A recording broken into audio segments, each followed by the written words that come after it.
Tugas demonstrasi kontekstual modul 3.1 pengambilan keputusan berbasis nilai-nilai kebajikan sebagai pemimpin dengan kegiatan wawancara pimpinan sekolah dibuat oleh Krisima Witrihandayani CGP Angkatan 11 dengan fasilitator Ibu Dewi Lestari SPD MPD, pengajar praktik Ibu Sri Purwanti SPD MPD. Tujuan pembelajaran CGP dapat melakukan suatu analisis atas penerapan proses pengambilan keputusan berdasarkan pengetahuan yang telah dipelajarinya tentang berbagai paradigma, prinsip pengambilan dan pengujian keputusan di sekolah asal masing-masing dan di sekolah atau lingkungan lain. Langkah yang pertama yaitu melakukan wawancara dengan pimpinan sekolah.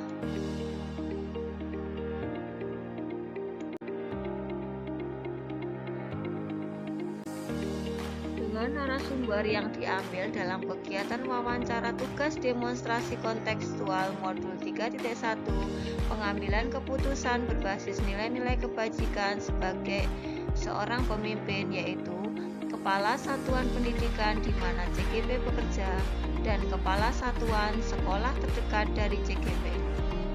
Narasumber yang pertama, Bapak Dr. Andes Slamet Abadi MPD, Kepala SMP Negeri 3 Tasikmalaya. Narasumber yang kedua, Ibu Nurdia Istiqomah SPD, Kepala SD Negeri Kekaling 1.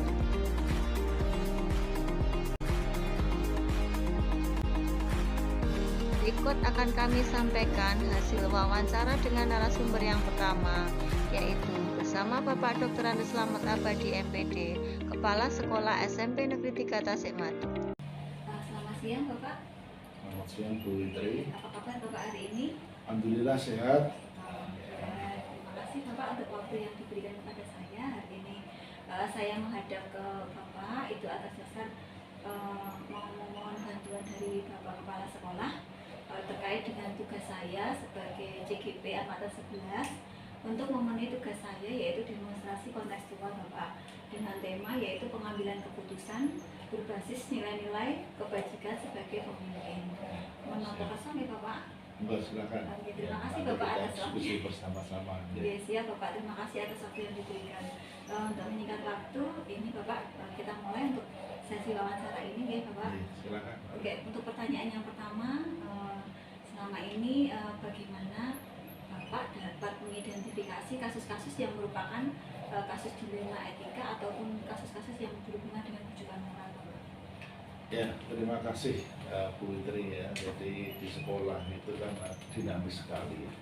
Daripada kenyataannya itu terjadi dinamika setiap persoalan-persoalan, baik itu persoalan antara siswa maupun guru sendiri. Nah, pada kasus-kasus tertentu kita harus bisa melihat manakala kasus ini disebut dengan dinamika etika, manakala sebetulnya kasus ini adalah dua-duanya benar, semuanya benar, tapi kita harus memilih mana yang paling benar dan mana yang paling diperlukan untuk sekolah kita ini yang terbaik. Sementara untuk bujukan moral itu apabila ada kasus antara benar dan salah. Jadi artinya ketika contohnya ya misalnya ya ada siswa nyontek, kita kan harus mengingatkan ini adalah bujukan moral. Kalau kita biarkan saja, dia akan tumbuh berkembang jadi tidak baik. Tapi kalau kita harus mengingatkan dengan cara-cara yang baik, ini adalah rasa percaya dirinya untuk tidak perlu nyontek seperti itu. Itu adalah kasus-kasus yang nanti bisa kita identifikasi sebagai bujukan moral. Itu Mbak Fitri.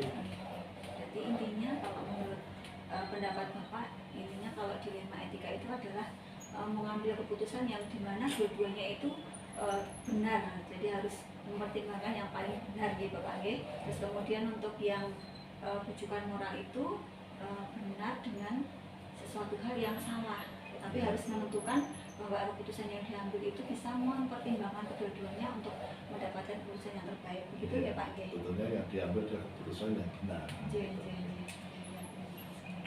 Untuk pertanyaan yang kedua nih Pak, selama ini bagaimana Anda menjalankan pengambilan keputusan di sekolah, terutama untuk kasus-kasus di mana ada dua kepentingan yang sama-sama benar? Ya, jadi kalau ada kepentingan sama-sama benar di sini kita mengambil suatu kondisi anak ini tidak boleh dikorbankan. Jadi prioritas utamanya adalah KBM tetap berjalan dan sesuatu menjadi tujuan utama. Itu adalah karena tugas kita itu kan melayani mereka dalam bidang pendidikan. Sehingga dalam kasus-kasus tertentu itu kita mengambil prioritas dari sisi yang paling benar tanpa merugikan pihak manapun. Kita ambil keputusan itu pada sisi untuk etika seperti itu gitu. Berarti tetap harus memprioritaskan mana yang terbaik ya Pak. Ya, berarti prioritas kita adalah KBM itu tetap harus berjalan dan anak tidak boleh dirugikan. Intinya anak tidak boleh dirugikan. Betul. Oke Pak, untuk yang pertanyaan yang nomor 3 selanjutnya, langkah atau prosedur seperti apa yang biasa Bapak lakukan selama ini? Ya, kalau misalnya kita mendengar suatu dilema tadi ya, apakah itu dilema etika atau itu rujukan moral misalnya itu, kita tentunya kan tidak langsung bisa mengambil suatu keputusan. Kita interpretasi betul, kita data dulu, apakah data informasi ini benar atau tidak, kita identifikasi masalahnya, kita kumpulkan fakta-faktanya, kemudian bila perlu kita berkolaborasi atau menghubungi pihak yang terkait. Jadi keputusan-keputusan yang kita ambil itu betul-betul nyata, real, bahwa nanti betul-betul terjadi, tidak hanya semacam rumor pada kita mengambil suatu keputusan berkaitan dengan rumor. Itu yang harus kita lakukan. Jadi kita identifikasi, kemudian kita mencari fakta-faktanya, kita mencari bukti-bukti daya dukungnya, sehingga kita bisa menentukan suatu keputusan yang tepat. Bila perlu kita juga berkoordinasi dengan pihak yang lain, ngajak guru kita bicara, teman kita bicara, ini ada masalah seperti ini, solusinya bagaimana kira-kira yang terbaik. Guru-guru yang kita anggap memiliki kebijakan lebih senior dalam pola pikir dan sebagainya, gitu Bu. Berarti intinya harus mempertimbangkan dari pendapat semua pihak ya Pak, tidak harus kita mengambil satu poin saja, tetapi pertimbangan dari berbagai lini. Betul. Oke, untuk berikutnya ya Pak, pertanyaan yang nomor 4, hal apa saja yang selama ini Bapak anggap efektif dalam pengambilan keputusan pada kasus-kasus dilema etika yang paling efektif?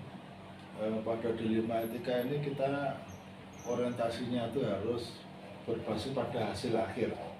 Jadi hasil akhirnya itu harus win-win solution, masing-masing diuntungkan, masing-masing harus benar.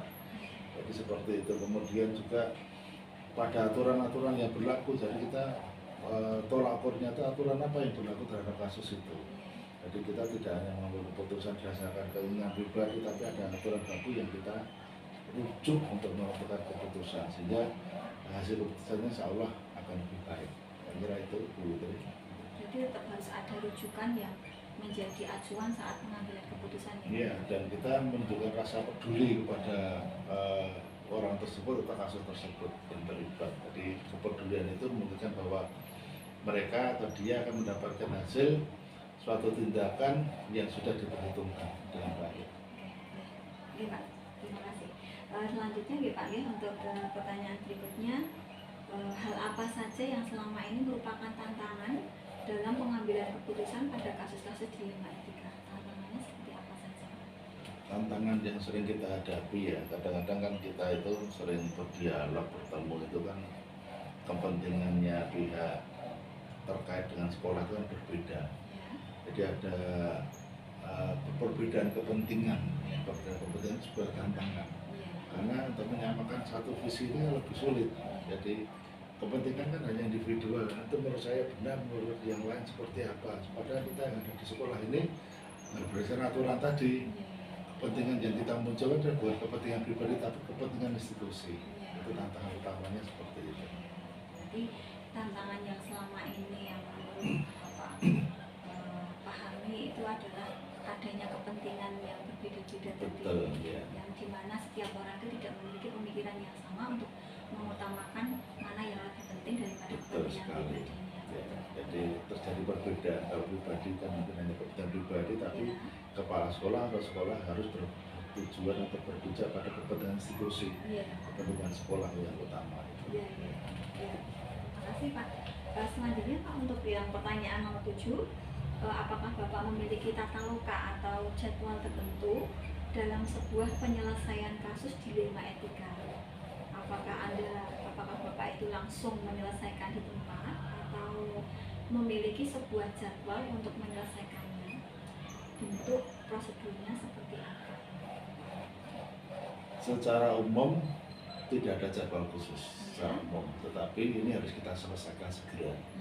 Sehingga setelah tadi kita identifikasi, ada fakta-faktanya, ada bukti-buktinya, kemudian ada solusi-solusi yang memungkinkan untuk kita sampaikan, ini harus kita selesaikan. Jadi antara 1 sampai 2 minggu harus selesai, bila perlu lebih cepat lebih baik. Jadi tidak perlu kita menjawabkan khusus, tetapi mungkin bisa insidentil ya. Jadi ketika kita tahu, kita panggil, kita ajak diskusi, kemudian kita cari solusi yang paling tepat, selesai masalahnya. Jadi tidak perlu kita jadwalkan beberapa hari rutin seperti itu, tapi harus segera kita tangani. Intinya urgensitas itu menjadi sesuatu hal yang menjadi poin utama dalam penyelesaian masalah. Terima kasih Pak. Untuk yang pertanyaan berikutnya Pak, ini adakah seseorang atau fakta apa yang selama ini mempermudah atau membantu Bapak dalam pengambilan keputusan tentang dilema etika? Ya, kita itu kan sebuah organisasi, sebuah institusi, di dalamnya itu banyak teman-teman kita yang memiliki kontribusi yang positif. Nah, sekolah atau kepala sekolah ini kan harus pandai-pandai juga memilih mereka, diajak bicara, diajak diskusi ketika masalah-masalah ini memang skornya atau prioritasnya tinggi. Keputusan itu menjadi keputusan bersama yang lebih matang. Nah, misalnya kita punya wakil kepala sekolah, kita ajak bicara, baik kurikulum kesiswaan, mungkin humas, sarpras, atau mungkin pihak-pihak tertentu, keluarga, dan sebagainya. Ketika masalah itu menyangkut tentang keluarga, ya kita pihak keluarga, kita ajak diskusi. Jadi polanya adalah pola diskusi. Ketika pola diskusi berhubung ini bersama, kemudian muncul solusi. Nah, solusi inilah yang harus kita sampaikan. Dan hanya harus kita berpegang pada suatu keputusan bahwa solusinya adalah yang terbaik untuk masalah tersebut. Jadi intinya dalam pengambilan keputusan tentang dilema etika itu tetap Pak itu selalu melibatkan semua lini ya Pak. Jadi tidak hanya keputusan secara sepihak, tetapi pertimbangan-pertimbangan dari orang-orang terdekat yang memang dalam kapasitas memiliki peran penting dalam pengambilan keputusan itu. Betul. Dan akhirnya keputusannya akan menjadi lebih baik. Kalau dari diri sendiri kan mungkin literasi kita kurang, mungkin saat itu kita berada dalam situasional, emosi dan sebagainya. Kalau kita diskusikan menjadi suatu keputusan bersama, akan lebih baik keputusan itu. Ini untuk pertanyaan yang terakhir Pak. Dari semua hal yang telah disampaikan, pelajaran apa yang dapat Bapak petik dari pengalaman Bapak saat mengambil keputusan tentang dilema etika tadi? Gini Bu Witri ya, jadi ketika ada masalah-masalah tersebut ini mengajari kita bahwa kita itu dalam suatu mengambil keputusan itu yang pertama kita sangat penting untuk mengetahui nilai-nilai kebajikan. Kebajikan itu ini baik untuk sekolah, baik juga untuk yang bersangkutan, atau mungkin kalau siswa ya baik juga untuk siswa. Ini sangat penting jadi untuk supaya hal seperti ini tidak menimbulkan ekses. Kemudian yang kedua tentunya konsekuensi mempertimbangkan aturan. Jadi aturan yang mendasari pengambilan keputusan itu menjadi sangat penting. Ini harus kita pelajari, yang bersangkutan tapi juga harus mengetahui konsekuensi itu. Karena aturan itu tidak bisa dibijaksanai, harus dilaksanakan. Jadi kita melaksanakan aturan sesuai dengan aturan yang ada, sesuai dengan aturan yang berlaku, tetapi mereka atau masalah tersebut hasilnya baik dan masing-masing diuntungkan. Seperti itu. Jadi dari kesemua yang kita bicarakan tadi ya Pak ya, mungkin kesimpulan yang dapat Bapak ambil dari tentang permasalahan dilema etika dan juga permasalahan tentang rujukan moral itu kira-kira dapat disimpulkan seperti apa Pak? Apakah dua-duanya itu bisa diselesaikan secara dengan tadi menggunakan win-win solution atau bagaimana? Ya, Gini, kebijakan tentang penyelesaian dilema etika ataupun rujukan moral ini harus kita ambil secara bijaksana. Jadi kita mengambil penyelesaian suatu masalah yang penuh dinamika di sekolah itu dengan bijaksana, butuh kedewasaan, kemudian ketenangan pikir ya, dan patokan dalam arti patokan itu sekolah tadi saya katakan bahwa siswa KBM maupun sekolah itu tidak boleh dikorbankan karena kita melayani mereka. Tapi juga kita harus melihat situasionalnya, manakala dilema etika, kemudian dia harus mempertimbangkan tentang sesuatu hal yang harus utama, ya kita utamakan. Dan keputusan itu harus kita diskusikan bersama-sama oleh beberapa teman yang kita percaya, kita anggap punya kepentingan atau kita bisa memberikan solusi pada masalah-masalah itu. Termasuk untuk rujukan moral itu kan kita harus tegas. Karena kalau sebuah kesalahan kita biarkan, ya nanti akan berkembang. Kita harus tegas, tapi dengan cara-cara yang tepat, terutama tidak boleh menghukum secara fisik. Kita harus bisa menyadarkan, membuka rasa percaya diri dan sebagainya gitu. Jadi ini adalah suatu kondisi yang harus betul-betul dipahami dan secara naluri, secara alami itu berjalan di setiap sekolah. Saya kira itu Bu Tri. Terima kasih banyak Bapak, tadi sangat banyak sekali ilmu yang saya petik dari wawancara hari ini Pak. Jadi menurut saya sangat menginspirasi sekali dari nanti apa yang tadi Bapak ceritakan tadi, dari wawancara-wawancara tadi, dan mudah-mudahan bisa bermanfaat untuk saya ke depannya. Dan terima kasih banyak atas bantuannya untuk hari ini Bapak, atas wawancara hari ini Pak. Ya, terima kasih Bu Witri, semoga bermanfaat dan menjadikan bisa menjadi tambah ilmu, tambah dewasa, ambil yang baik, kemudian terapkan sehingga jangan bisa berkembang menjadi lebih baik, dan saya harapkan juga berkembang terus ya, bersama-sama memajukan pendidikan ini sebaik-baiknya dengan penuh arif dan bijaksana. Selamat, sukses untuk kalian ya Bu Witri. Terima kasih Bapak, selamat siang, terima kasih banyak atas waktunya. Ya. Berikut hasil wawancara yang kedua dengan narasumber Ibu Nurdia Istiqomah SPD, Kepala Sekolah SD Negeri Kaling 01. Selamat pagi Bu. Selamat pagi Bu. Apa kabar Ibu hari ini? Alhamdulillah baik. Ibu bagaimana? Alhamdulillah saya juga baik Bu. Hari ini saya mau meminta waktunya Ibu untuk mewawancara tentang tugas saya sebagai JKT Angkatan 11 Bu, yaitu tugas demonstrasi kontekstual. Nanti ada beberapa pertanyaan yang akan saya sampaikan kepada Ibu. Harapannya nanti dari jawaban-jawaban itu dapat menginspirasi saya untuk bisa saya terapkan di institusi saya seperti itu. Apakah Ibu berkenan? Ya, silakan. Terima kasih Ibu. Untuk pertanyaan pertama Ibu, selama ini bagaimana Ibu itu mengidentifikasi kasus yang merupakan dilema etika ataupun rujukan moral?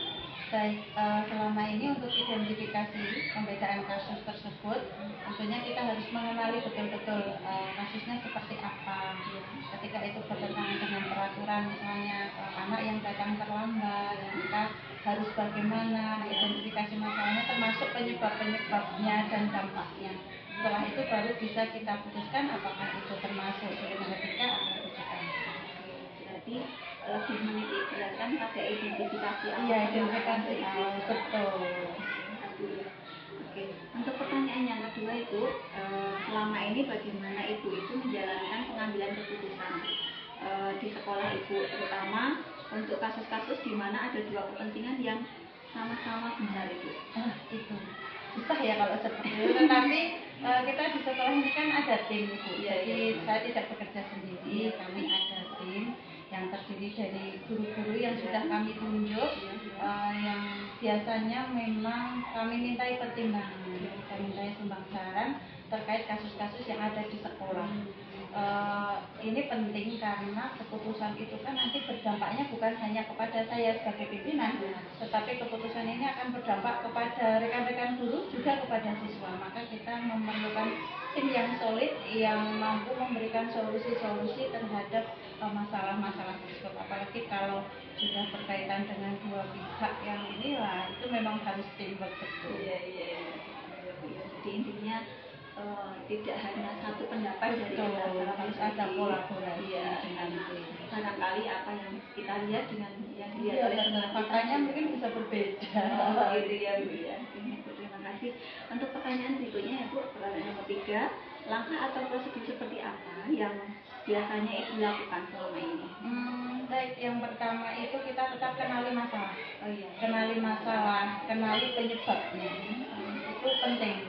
Dan ini harus betul-betul didalami penyebabnya seperti apa. Setelah kita paham penyebabnya, kita identifikasi ini bertentangan dengan nilai yang mana yang ada di sekolah kita. Jadi jelas ketika kasus A bertentangan dengan, belum tentu ketika kasusnya sama, belum tentu nilai yang dilanggar berbeda ya. Nah, setelah kita tahu masalahnya, kemudian peraturan yang tidak relevan yang sudah dilanggar yang seperti apa, baru kita diskusikan dengan tim apa yang harus kita lakukan terkait kasus ini. Nah, setelah itu kan dari tim ini akan muncul pendapat-pendapat yang berbeda. Setelah itu kita refleksikan dari sekian pendapat itu mana yang paling tepat untuk penyelesaiannya. Setelah itu baru kita tindak lanjuti dengan perencanaan untuk penyelesaian kasus, di mana di sini kita tetap mempertimbangkan dampak baik pada anak, pada guru, pada institusi, dan kemungkinan ada pihak ketiga yang akan terdampak. Jadi keputusannya harus betul-betul bisa mengakomodir semua. Keren sekali Bu. Jadi Ibu itu dalam menentukan langkah-langkah itu sangat runtut sekali ya Bu. Ya, dari karena sudah terbiasa ya, jadi ya, memang itu harus seperti luar itu. biasa sekali Bu. Sangat menginspirasi saya sekali Bu. Karena dari identifikasi kemudian juga sekarang kemudian beberapa opsi perubahan cari yang terbaik, kemudian dampaknya ya, itu dampaknya yang sudah sampai ke dampak gitu ya. Iya. Luar biasa sekali Bu. Mungkin kita bisa lanjutkan untuk pertanyaan Silakan, berikutnya Bu. silakan. Untuk pertanyaan berikutnya, hal apa saja yang selama ini Ibu anggap efektif dalam pengambilan keputusan pada kasus dilema etika yang paling efektif? Yang paling efektif satu kolaborasi. Satu kolaborasi. Yang kedua itu apabila ketika tim kami tidak sanggup, maka yang kedua itu kami mencari mediator. Istilahnya mediator itu apa ya? Kadang kita itu ada kasus yang kita tidak mampu, karena ini ada pihak lain yang terlibat. Nah, jadi selain kolaborasi kita harus mampu menjalin komunikasi yang baik dengan pihak lain supaya permasalahan ini. Berarti yang pertama ada kolaborasi dulu. Iya. Kalau kolaborasi dirasa masih belum maksimal, gitu ya, belum optimalnya, baru kita mediator. Dan mediatornya ini biasanya kita ambil profesional, sehingga tidak ada konflik kepentingan. Iya.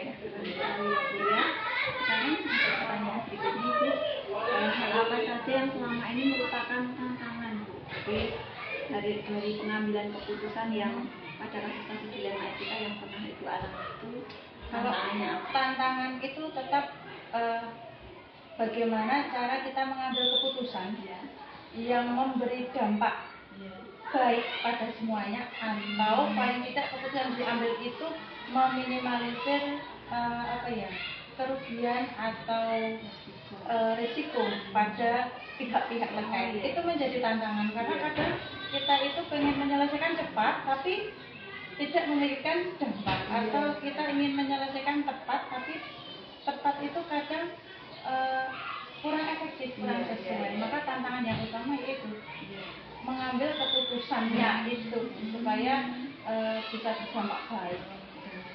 Itu tantangan paling berat ya, karena kalau sudah ada tim kan sebenarnya kita sudah dibantu, ada mediator kita dibantu, tetapi sebagai pimpinan itu tetap keputusan kan ada di kita.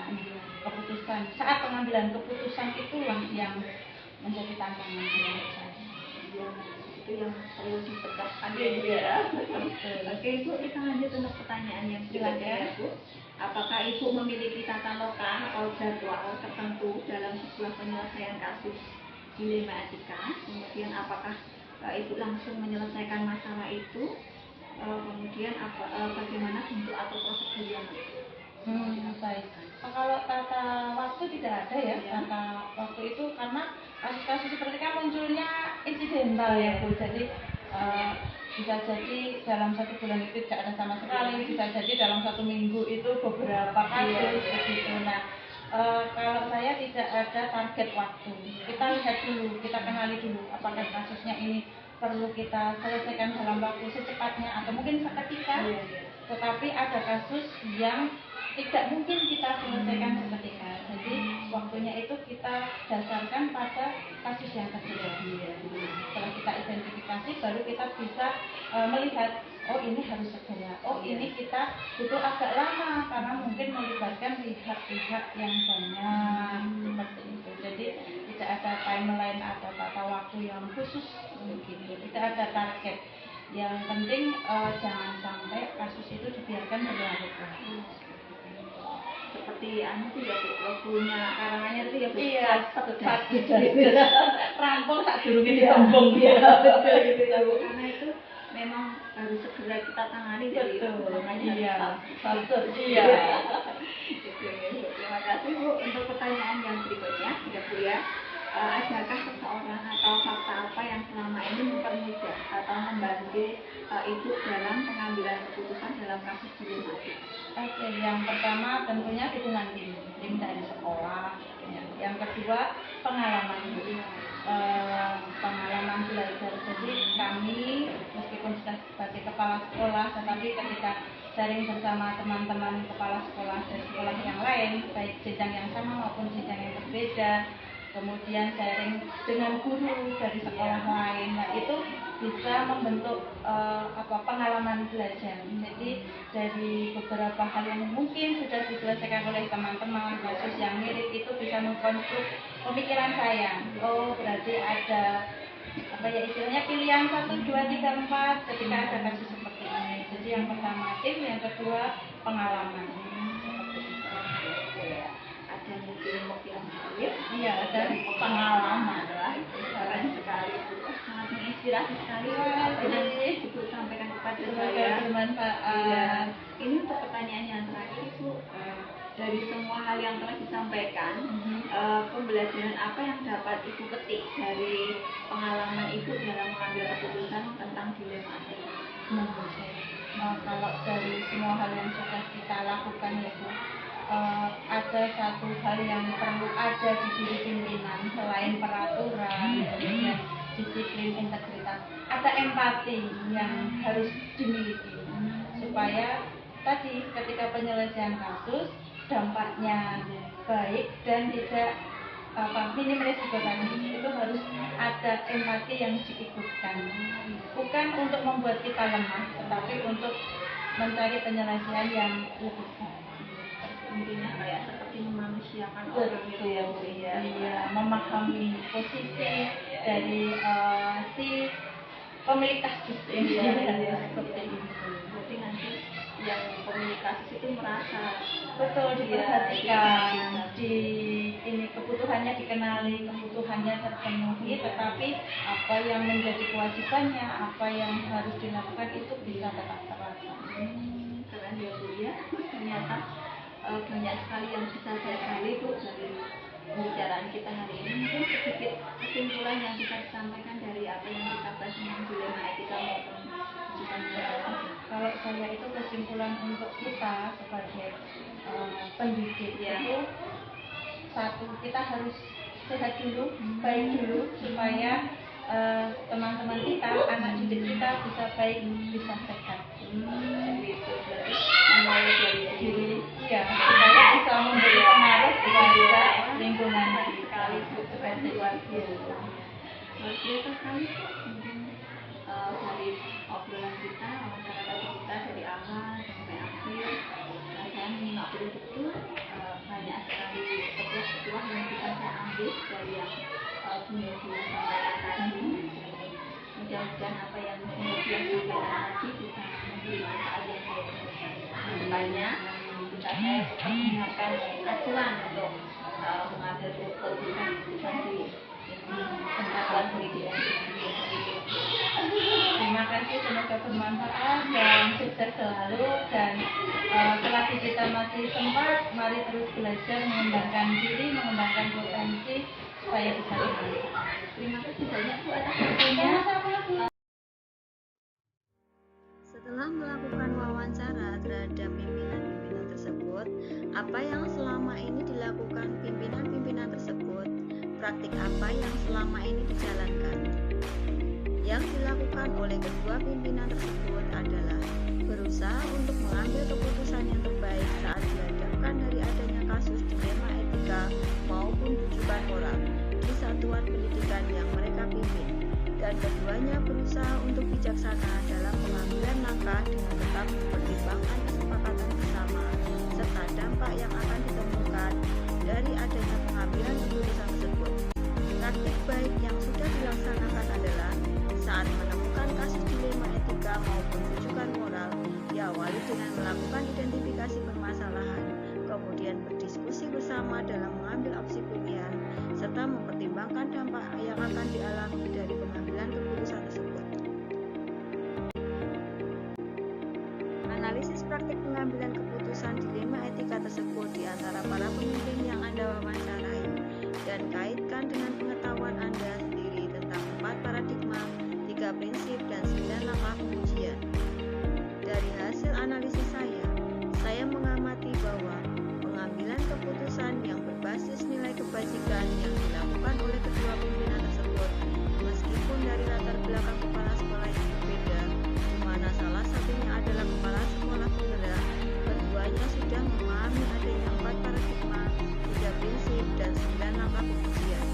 Hal ini terlihat dari adanya penyampaian tentang penyelesaian permasalahan yang tidak hanya mengedepankan peraturan, tetapi juga adanya rasa kasihan.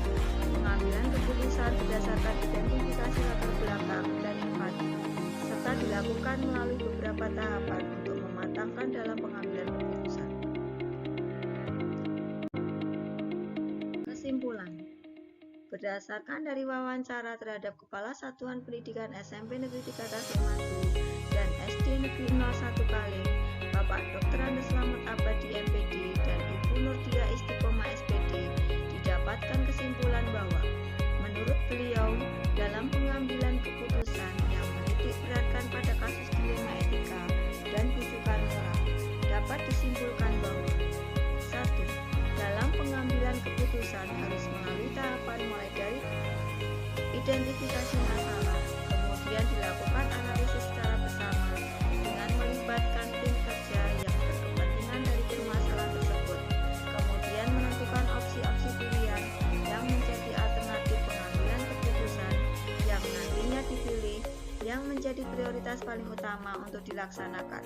Tentunya, pengambilan keputusan tersebut harus mempertimbangkan dampak yang akan terjadi dan diharapkan tidak merugikan semua pihak. Yang kedua, teamwork, kolaborasi, dan musyawarah bersama merupakan unsur utama yang dapat mensukseskan dalam pengambilan keputusan. Yang ketiga, tantangan yang dihadapi adalah yaitu adanya benturan kepentingan dan pemilihan keputusan terbaik sehingga tidak berdampak bagi orang lain. Refleksi